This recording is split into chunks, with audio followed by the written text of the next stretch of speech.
Today we are in Colossians chapter 1, going into chapter 2. It's a long passage, and we're only going to look at one verse. Actually, we're going to study half of a verse. This is the half of the verse. I want you to memorize it. Christ in you, the hope of glory. That's Colossians 1:27. In the previous verse, Paul talks about a mystery. Now, when he talks about a mystery, it's not like we think of an enigma. Rather, it is a truth hidden that has now been revealed.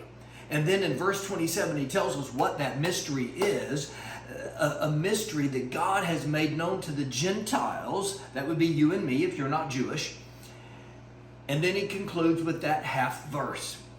Christ in you, the hope of glory.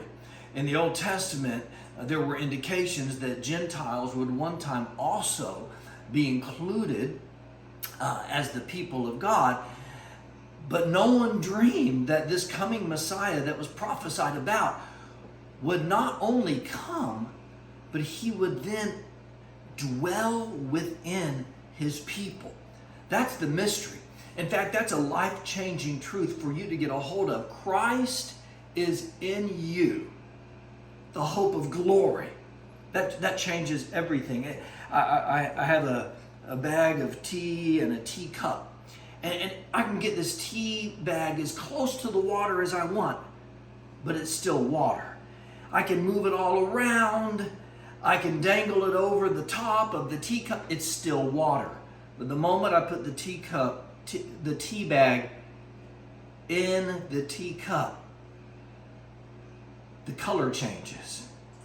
The taste changes. The water's not water anymore. The water is tea. Everything about it's different. That's why when somebody meets Jesus Christ, everything about their life changes. It's like having the tea bag in the water. Having Christ in your life changes everything. That's why an unbeliever can go to therapy, counseling, read self-help books, and never change. And then the moment they meet Jesus Christ, they can change their behavior. They can have victory where before all they had was defeat.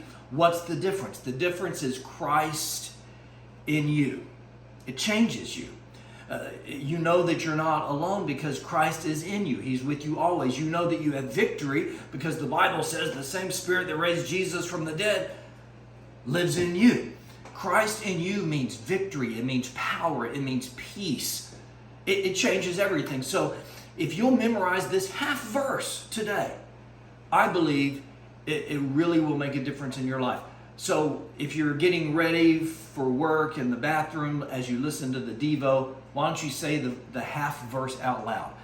Christ in you, the hope of glory. You're driving down the road. You're in your car as you listen. Say it out loud. Christ in you, the hope of glory. Wherever you are, out loud. Colossians 1:27. Christ in you, the hope of glory. You're not any ordinary human being. You are indwelt with the second person of the Godhead. Christ is in you. You're special. You're unique. You're indwelt. And that will make all the difference in your life. Have you memorized it? One more time. Christ in you, the hope of glory.